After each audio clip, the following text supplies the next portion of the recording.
안녕하십니까. 좋은 안식일입니다. 우리 장정자 이사님 오랜만에 오셨네요. 우리 소개할 데 없으셔서 환영합니다. 어서 오십시오. 오랜만에 얼굴 뵙습니다. 건강한 모습으로 얼굴 뵈니까 좋습니다. 어서 오십시오.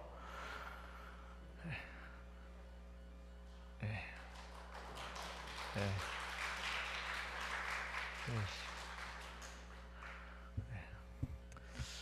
우리 아이들의 특창 부를 때 얼굴만큼만 웃고 계시면 좋겠습니다. 예.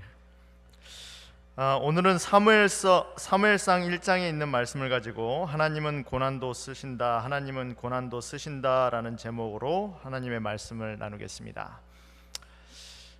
어느 마을에 한 농부에게 소가 한 마리 있었습니다. 아주 귀한 소예요. 일을 정말 잘하는 황소였습니다. 이 황소에게는 뿔이 크게 2개가 나 있었어요.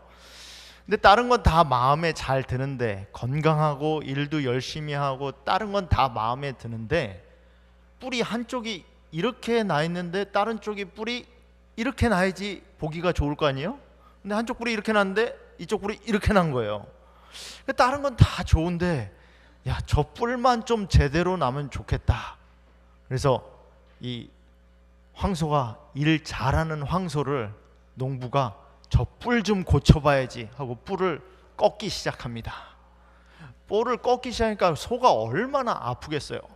매일 일하고 와서 고단한 것도 고단한데, 그 고단한 황소를 뿔을 똑바로 만들겠다고, 좀 멋있는 황소로 만들어 보겠다고 뿔을 꺾다가 결국은 이 황소가 너무 아프니까 이 주인을 받아버렸어요. 주인을 받아버리고 막 날뛰다가 그만 황소가 죽게 됐습니다. 뭐 하나 제대로 해보려고 하다가 황소까지 잃게 되는 일이에요. 이 사자성어로 이거를 교각살우라고 합니다. 조그만 거 하나 고쳐보려고 하다가, 조그만 거 잘 만들어 보려고 하다가 책임지지 못할 만큼 일이 나쁘게 진행된 상황을 가리키는 한자 성어예요. 교각살우.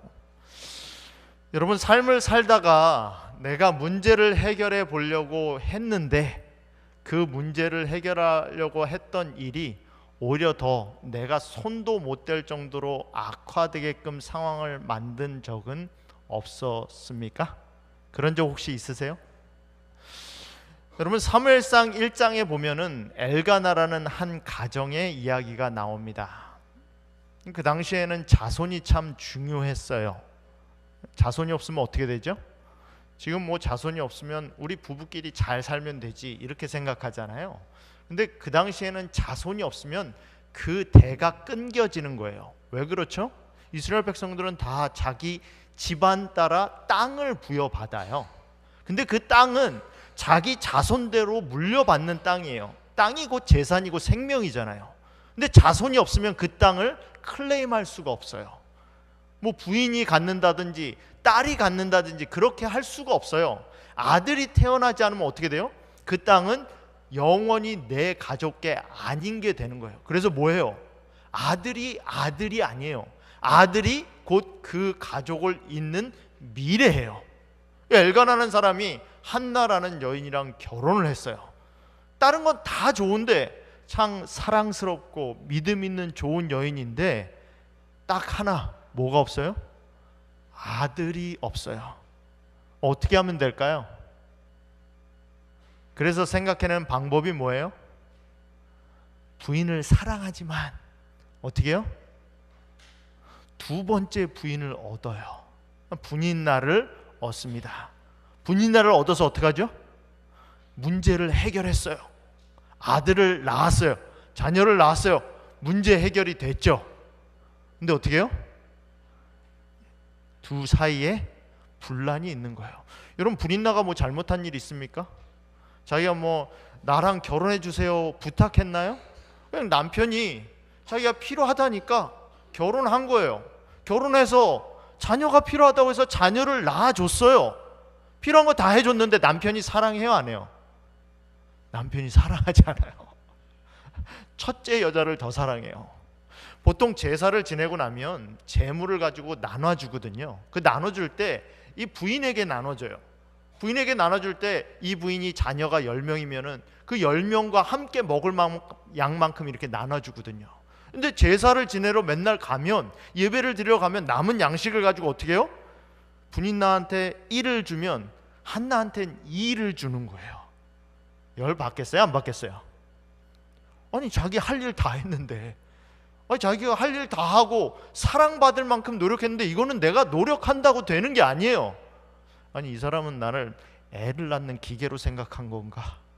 난 뭐야 이 집안에. 그러니까 분인나가 화가 나요 안 나요? 화가 나요. 그러니까 화나니까 어떻게 하죠? 여러분 화나면 어떻게 해요? 풀어야죠. 여러분 화를 어떻게 푸세요? 남편한테 화를 풀 수 있어요?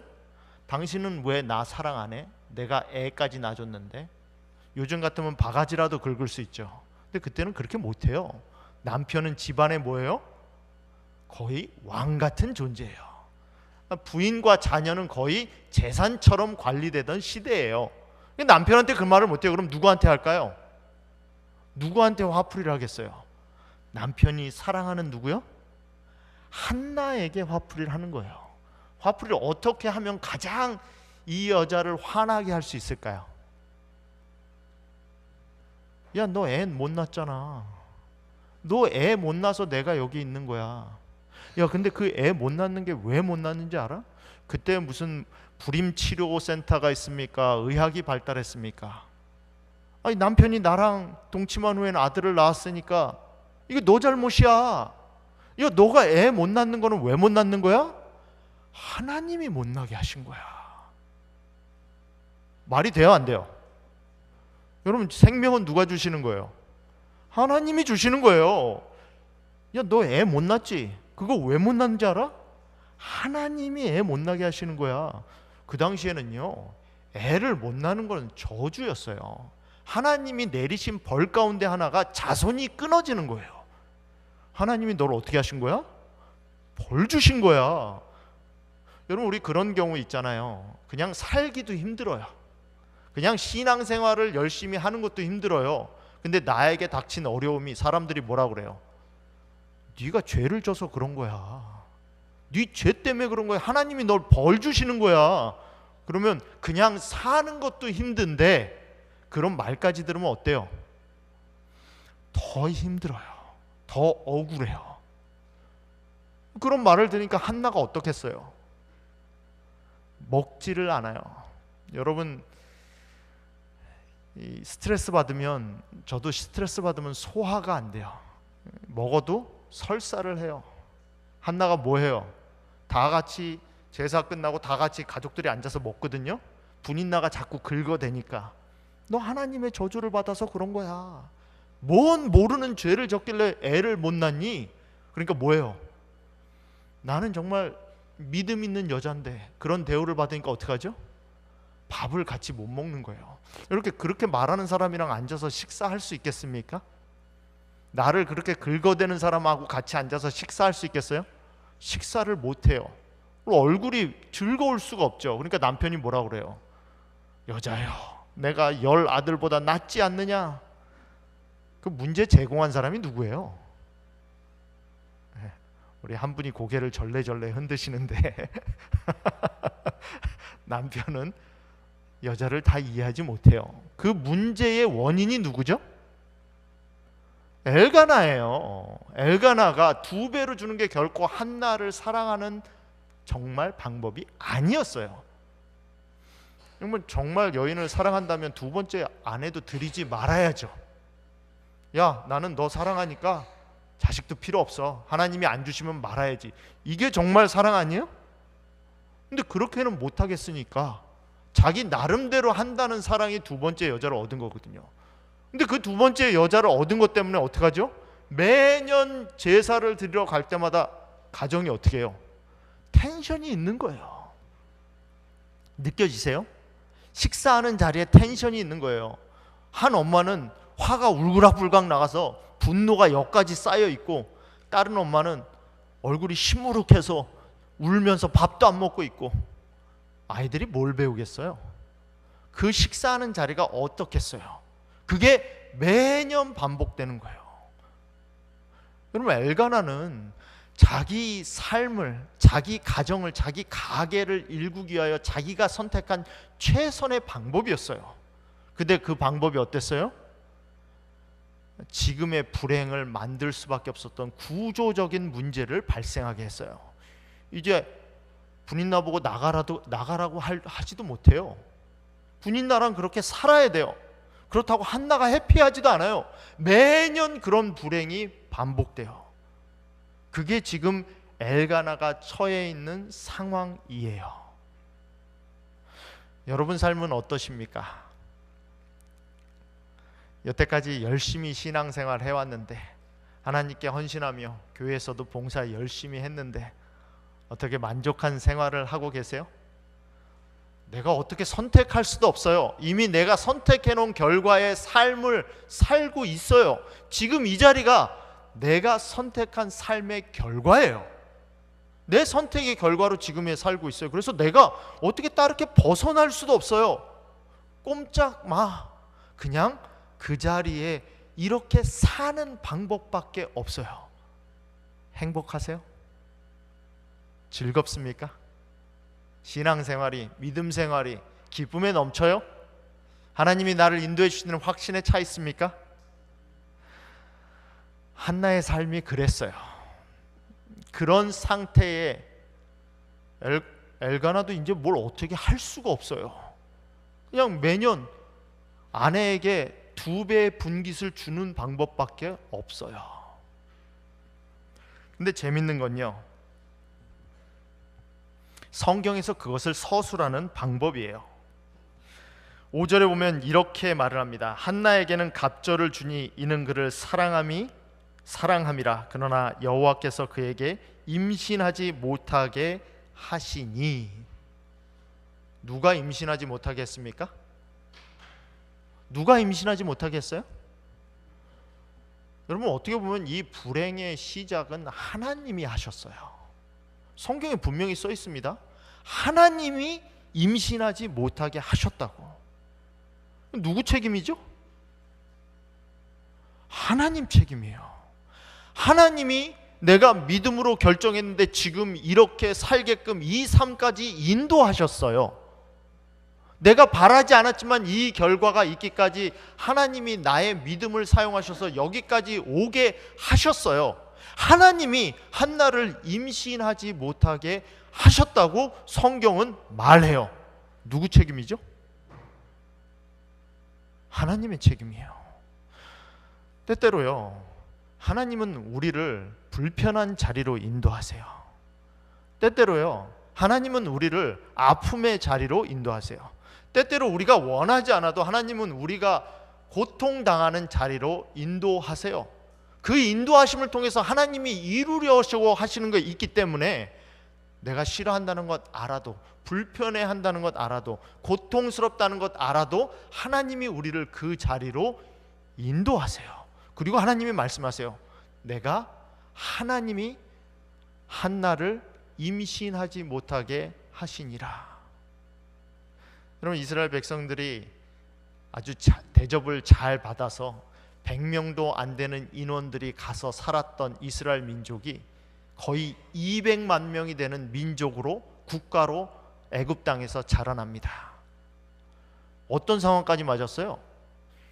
출산율이 너무 좋다 보니까, 애굽 사람의 출산율을 앞지르다 보니까, 이거 아니 이방 민족으로 와서 내 땅에 한곁에 살던 사람이 이제는 본토 사람들을 위협하는 지경까지 이르렀어요. 그러니까 어떻게 합니까? 인구 제한을 해야겠네. 그래서 어떻게 해요? 아들을 못 낳게 하는 상황까지, 아들을 죽이는 상황까지 이르게 돼요. 여러분, 하나님이 이스라엘 백성들에게 그런 고통을 주시지 않았다면 이스라엘 백성들이 고센 땅을 나오려고 했을까요? 얼마나 편해요. 한번 생각해 보세요. 세계 최강대국이에요. 그러니까 어떻게 해요? 다른 나라에서 침략할 걱정이 없어요. 그 강대국에서 어디 살아요? 가장 좋은 땅에 살아요. 고센 땅에 살아요. 그러니까 뭐예요? 잘 먹고 잘 살 수 있어요. 그런데 뭐 나갈 걱정을 해요? 하나님이 그런 상황에서 야, 내 백성 삼을 테니까 좀 나와봐. 그럼 이스라엘 백성들이 나올까요? 안 나와요. 하나님이 그러니까 어떻게 하십니까? 이스라엘 백성들이 노예가 아니었거든요, 처음엔. 근데 지금 무슨 상황까지 이르게 합니까? 왕의 소와 양들을 목축하던 직업을 가졌던 사람들이 이내는 뭐해요? 그 나라의 세컨드 클래스 노예 취급을 받게 돼요. 노예가 돼요. 그리고 이제는 미래도 보장할 수가 없어요. 남자 아이가 나면 다 어떻게 돼요? 물속에 빠뜨려야 돼요. 그러니까 뭐 하죠? 하나님께 부르짖어요. 뭐라고 하죠? 하나님, 못 살겠습니다. 하나님, 우리 죽이려고 하는 겁니까? 왜 우리를 이런 상황 가운데서 여기서 더 이상 못 살겠습니다. 뭐 해 주십시오? 구원해 주세요. 여러분, 하나님이 필요하십니까? 여러분 삶 가운데 하나님이 필요하세요? 아멘 하지 않으시는 거 보니까 다 필요가 없으신가 봅니다. 하나님이 필요하세요? 하나님의 구원이 필요합니까? 그냥 먹고 살만 합니까? 이 정도면 그냥 지낼만 합니까? 아니면 우리 아버지의 하나님의 구원이 절대적으로 필요합니까? 내 자녀를 교육하는데 이 정도 키워놨으면 됐습니까? 아니면 내 자녀를 구원하는데 우리 아버지 하나님의 능력이 절대적으로 필요합니까? 우리 가정이 이 정도 살만하면 됐어. 아니면 하나님, 우리 가정에 아버지가 없으면 안 됩니다. 우리 가정을 구원해 주십시오라고 하나님께 부르짖고 있습니까? 여러분에게는 하나님의 구원이 필요합니까? 여러분, 한나는 불임하지 못하게 하나님이 태를 막으셨어요. 어떻게 보면 일부러 뭐 한 거예요? 고통당하게 하신 거예요. 그 고통을 통해서 뭐 하기 위하여? 한나를 구원하기 위하여. 여러분, 사무엘서 1장의 이야기는 단순히 엘가나 가정의 이야기가 아니에요.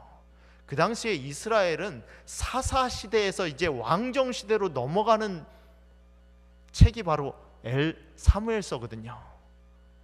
근데 사사기의 끝을 보면 정말 난잡하고 교만하고 폭력을 좋아하고 모든 사람들이 하나님이 어디 있느냐라고 말할 정도로 자기가 생각하는 옳은 것에 따라 사는 시대였어요. 근데 그 중심 가운데 누가 있냐면 지도자들이 있었어요. 레위 백성이 그 중심 가운데 있었어요. 이 나라가 망해가고 있었거든요. 근데 지금 누구를 통하여? 사무엘을 통하여 이 나라를 구원하시는데, 그 사무엘이 누구를 통해서 태어납니까? 한나를 통해서 태어나요.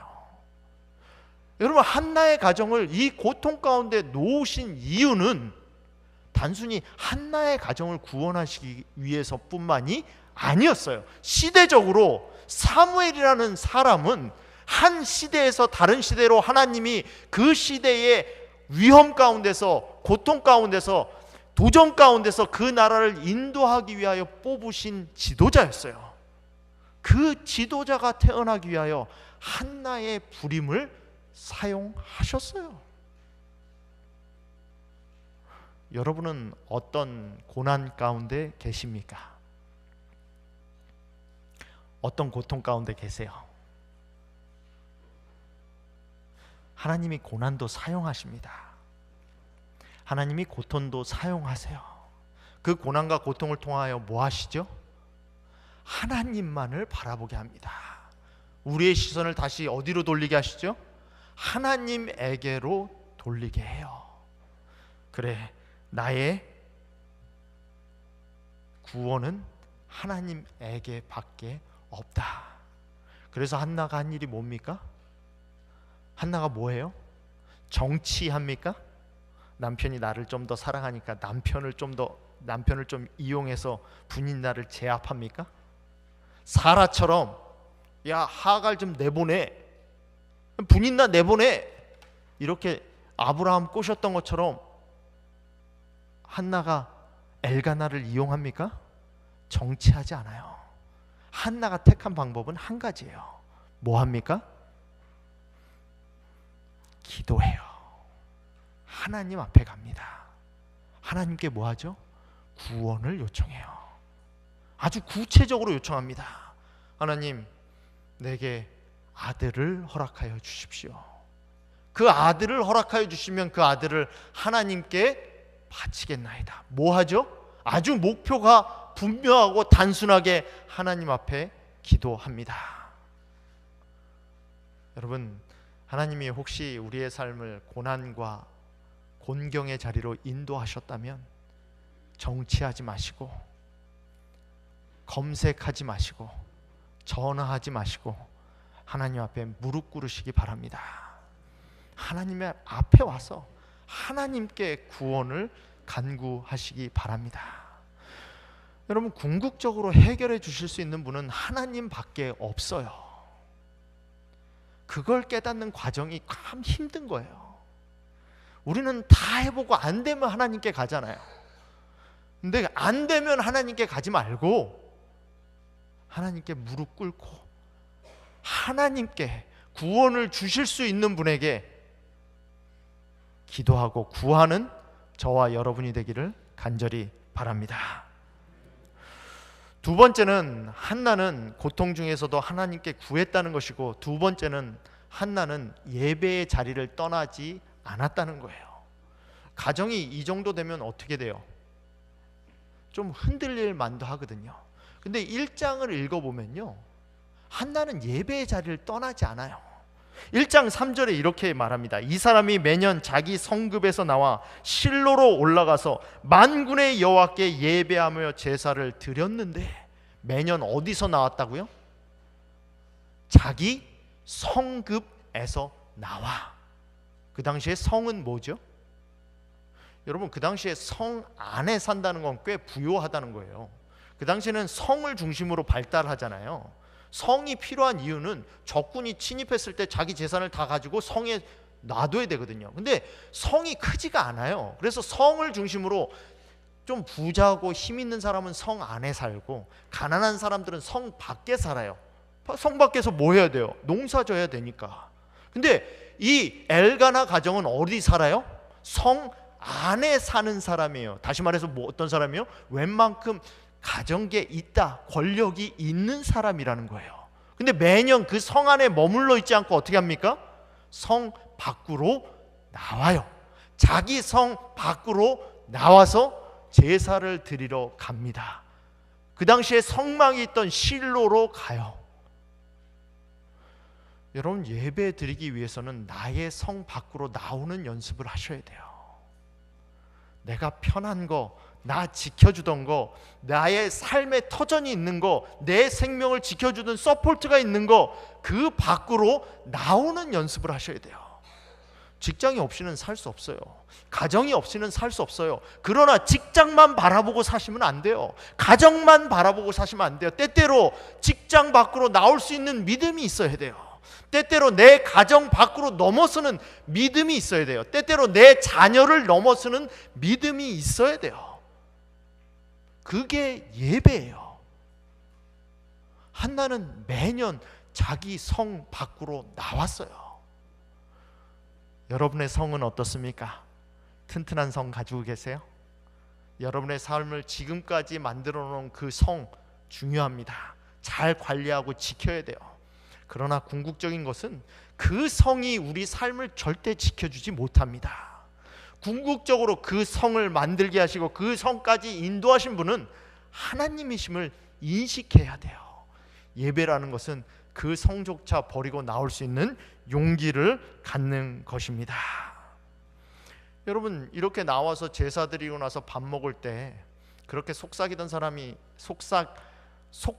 썩이던 사람이 앞에 앉아 있으면 보통 어떻게 하죠? 같이 식사 안 하죠. 그냥 일어나서 나가버려요. 근데 한나는 그렇게 하지 않아요. 한나가 참 믿음 있는 사람입니다. 9절에 뭐라고 말하냐면, 그들이 실로에서 먹고 마신 후에 한나가 일어나니. 기도를 언제 하러 갔느냐? 그렇게 나의 속을 썩이는 사람과 가족들 앞에서 다 같이 먹고 마실 때까지 일어나지 않아요. 자기가 힘들고 어렵지만 뭐 하지 않아요? 가족과 함께 하나님을 예배드리는 자리를 떠나지 않아요. 여러분, 종종 힘들고 어려울 때, 바쁘고 고난이 있을 때 쉼을 얻으려고 하시는 분이 있어요. 근데 쉼은 어디서 얻으셔야 돼요? 고난이 올수록 하나님께 달라붙어야죠. 안 그렇습니까? 힘들수록 하나님 곁으로 와야 되는 거 아니에요? 힘들수록 예배의 자리로 와야 되는 거 아닙니까? 어려울수록 하나님께 기도해야죠. 힘들고 어려워서 나 좀 쉬겠습니다, 그러면 안 돼요. 힘들고 어려우니까 더 모여야 돼요. 더 하나님께 오셔야 돼요. 더 예배의 자리에 오셔야 돼요. 더 하나님을 섬기고 하나님께 봉사하는 자리에 자기를 강요하셔야 돼요. 폴스에서 나를 그 자리로 가야 돼요. 마치 북극이 이 자석을 같은 그 길이 갖다 대면 어떻게 밀어내죠. 내가 힘들고 어려울수록 내 감정은 하나님 앞에 나아가는 것을 밀어내요. 그럴 때는 감정을 사용하시면 안 돼요. 그럴 때는 이성을 사용하셔야 돼요. 이럴수록 내가 하나님 앞에 있어야지. 이럴수록 내가 하나님께 기도해야지. 이럴수록 내가 헌신해야지. 이럴수록 내가 봉사해야지. 이럴수록 내가 하나님 곁에 있어야지. 감정이 그렇다고 해서 감정을 따라가시면 안 돼요. 뭘 따라가야 돼요? 그럴 땐 이성을 따라가야 돼요. 이성으로 나를 하나님 앞에 자꾸 두셔야 돼요. 그럴 때일수록 안식일을 더 지켜야 돼요. 그럴 때일수록 하나님 앞에 예배드리는 장소는 다 따라다니셔야 돼요. 그럴 때일수록 하나님께 기도하려 더 매달리셔야 돼요. 그래야 살아요. 하나님께서 한나를 이용하신 이유가 그거예요. 한나는 자기가 속상하다고 가족들과 함께 예배드린 자리를 떠나지 않았어요. 끝까지 먹고 마시고 그리고 난 후에 일어나서 개인 기도하러 갔어요. 사랑하는 성도 여러분, 예배의 자리를 떠나지 않는 여러분이 되기를 간절히 바랍니다. 하나님께 어려울수록 더 매달리는 여러분이 되기를 간절히 바랍니다. 그럴 때 하나님이 우리를 버리지 않으실 겁니다. 셋째로, 한나는 그의 말이 그의 기도가 하나님께 드렸던 간구가 성취됐을 때 그의 서원을 지켰던 사람이었습니다. 마침내 그의 기도가 드려져서 임신을 하게 됐죠. 여러분, 이런 상황에서 한나가 임신을 하면 집안의 다이나믹이 어떻게 바뀌었을 것 같아요? 한나를 더 사랑해요. 분인나가 가지고 있는 유일한 힘은 자식이에요. 근데 한나가 임신을 했어요. 어떻게 될 것 같아요? 분인나가 이제 아무 말도 못하죠. 그죠? 이제 미래 권력까지 차지했잖아요. 현재 권력뿐만 아니라 미래 권력까지 내 거예요. 이제 한나 거예요. 그럼 보통 어떻게 할까요? 분인나부터 쳐내야죠. 쫙. 하나님이 나한테 축복해 주셨어. 너 뭐라고 그랬어? 일로 와봐. 분인나 쳐내고, 그동안 까불던 거 다 쳐내고, 권력이 주어지면 보통 그렇게 하죠. 근데 한나는 그렇게 하지 않아요. 여러분, 사울의 비극은 뭐냐면 하나님이 주신 권력으로 미래를 자기가 지켜보겠다고 사울은 다윗 쫓아다니다가 한평생을 마감했어요. 여러분, 미래는 하나님이 주시는 것이지 내가 만드는 게 아니에요. 하나님께서 주신 축복을 미래에 내가 잡고 싶은 거 잡아보겠다고 다 낭비하지 않기를 바랍니다. 한나는 낭비하지 않았어요. 아이가 태어나면 그 아이를 여러분 같으면 어떻게 하시겠어요? 이 아이 얼마나 귀한 아이예요. 이 아이 어떻게 할까요? 하나님한테 서원했지만 내가 하나님께 드리겠다고 했지 하나님께 제사장으로 드리겠다고 말 안 했잖아요. 그냥 내 곁에 두면서 하나님께 봉사하도록 할게요. 말 돼요, 안 돼요? 말 돼요. 하나님께 제사장으로 드린다는 말 안 했거든요. 하나님께 평생을 드리겠다고만 말했지 어떻게 드리겠다고 말을 안 했어요. 근데 한나는 어떻게 합니까? 그 아이의 이름부터 하나님이 인도하셨다는 걸 고백해요. 사무엘의 뜻이 뭡니까? 하나님이 나를 도우셨다라는 뜻이에요. 하나님이 나를 들으셨다라는 뜻이에요. 이건 뭐예요? 내가 한 게 아니라 누가 한 거예요? 하나님이 하신 것을 사무엘 이름으로 준 거예요. 그리고 누구의 마음까지 바꿉니까? 여러분, 그 당시에요, 부인과 자녀는 재산처럼 취급되던 당시예요. 남편은 그 집안의 누구예요? 왕이라니까요. 근데 남편을 어떻게 합니까? 남편을 설복시켜요. 아니 그렇게 귀하게 태어난 아이인데 이 아이를 하나님께 드리겠다고 해요. 하나님께 제사장으로 성전에서 봉사하게 드리겠다고, 이제 3살 난 3돌 된 아이를 드리겠다고 해요. 그런데 엘가나가 뭐라고 해요? 오케이, 그렇게 드려요. 그렇게 말을 합니다. 여러분, 이거는요 한나가 그동안 어떻게 살았다는 걸 증명하는 거예요. 내가 무슨 말을 하면 어떤 사람이 나에게 반응하죠? 그 반응은 내가 그동안 산 삶이에요. 내가 요번에 다이어트해서 5파운드 뺄 거야. 그럼 남편이 해! 뭐예요 그거? 여태까지 5파운드 뺀다고 다이어트 많이 했거든요. 근데 못 뺐거든요. 여러분, 내가 어떤 행동과 말을 했는데 다른 사람이 어떻게 나한테 반응하는 것은, 그 반응은 내가 여태까지 한 행동의 뭐예요? 결과예요. 근데 한나가 3살 된 아이를 하나님께 드리겠다고 하니까 엘가나가 뭐라고 해요? 그렇게 하라고 해요. 한나가 그동안 얼마나 믿음으로 살았는지, 이 여자가 얼마나 믿음과 신실함으로 하나님과 교통하는 여인인지 알았기 때문에 남편도 거기에 뭐 한 거예요? 동의한 거예요. 남편만 동의합니까? 그 당시에 나라를 다스리던 가장 큰 사사가 누구예요? 가장 큰 지도자가 누굽니까? 가장 상위에 있던 지도자가 누구예요? 엘리예요, 엘리. 근데 한나는 누구한테까지 가요? 엘리한테까지 가요. 그래서 뭐 합니까? 이 아이를 드리겠다고 해요. 엘리가 뭐 하죠? 받아줘요.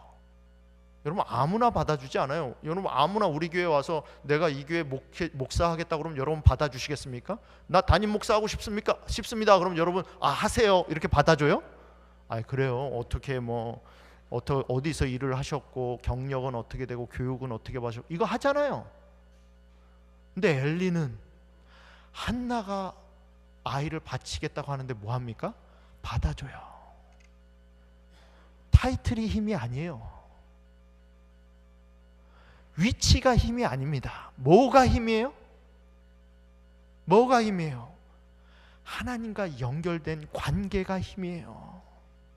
한나가 하나님을 섬기는 신실한 여인이란 걸 알았기 때문에 남편뿐만 아니라 누구도, 엘리도 받아줘요. 25절에 보면 이렇게 그 일을 말하고 있습니다. 한나가 그들이 수소를 잡고 아이를 데리고 엘리에게 가서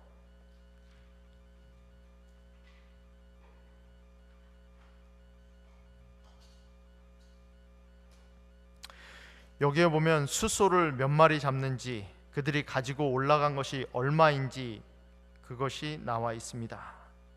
수소를 몇 마리 잡았다고 되어 있어요? 3마리 잡았다고 되어 있어요. 여러분, 보통 재물을 드릴 때 가난한 사람은 비둘기 드려요.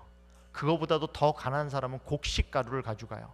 그래서 예수님을 이 마리아가 예수님을 봉헌하러 갈 때 그들이 뭐 가져갔습니까? 가난하니까 이 곡식 가루 가지고 봉헌했거든요.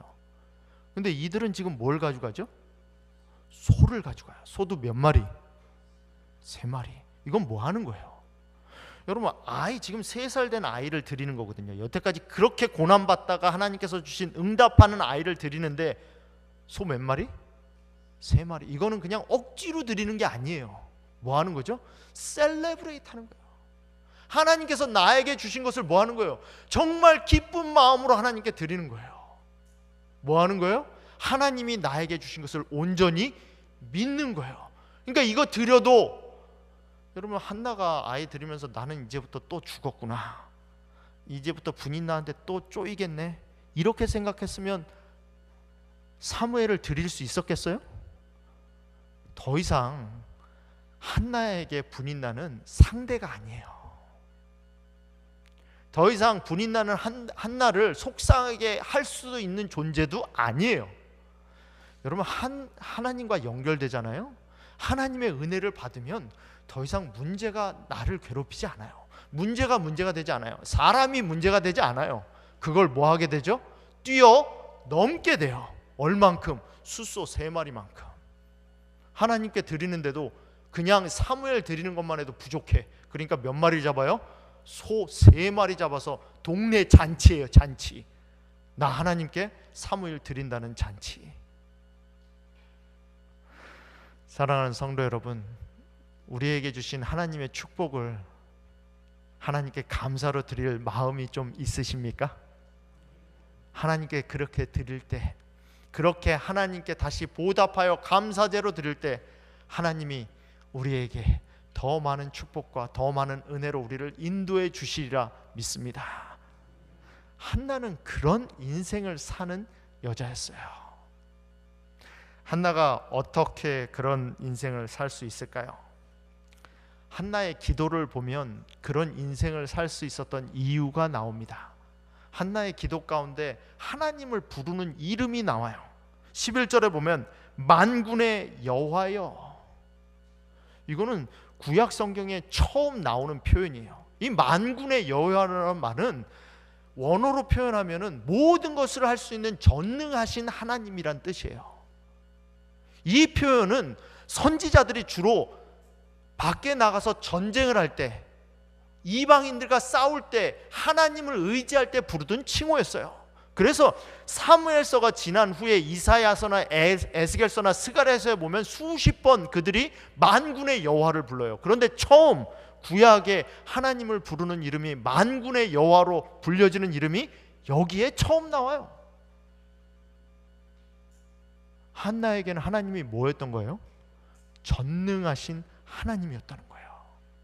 한나가 여태까지 이런 행보를 할 수 있었던 이유는 그가 하나님을 믿는, 그가 믿는 하나님은 만능의 하나님, 전능의 하나님, 만군의 하나님, 모든 것을 주관하시고 이루실 수 있는 하나님이라는 것을 믿었기 때문에 가능했던 거예요. 사랑하는 성도 여러분, 여러분은 하나님을 어떻게 부르세요? 여러분이 부르는 하나님의 이름은 무엇입니까? 바라기는 우리의 믿음이 만군의 하나님을 부르는 믿음이 되기를 바랍니다.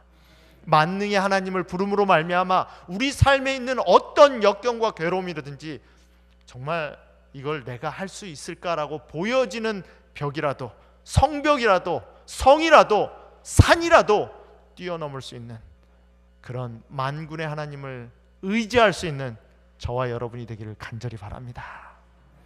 오늘 이 시간 우리 아버지 하나님께, 만군의 하나님 되신 여호와 하나님께 기도하겠습니다.